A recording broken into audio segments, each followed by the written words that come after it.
po ju bëjmë me dije që ndoshta një vendim përpara 2 ditësh ku kam marrë inspektorati i përgjithshëm, po ju tregoj për rastin e Shkodrës, kemi marrë 15 masa disiplinore, nga këto janë 10 masa disiplinore janë shkarkimi nga detyrat të inspektorëve, pikërisht për shkak të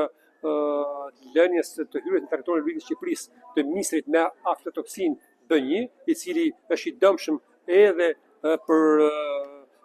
kafshët të cilët ushqehen në prodhimin e qumshit, ku del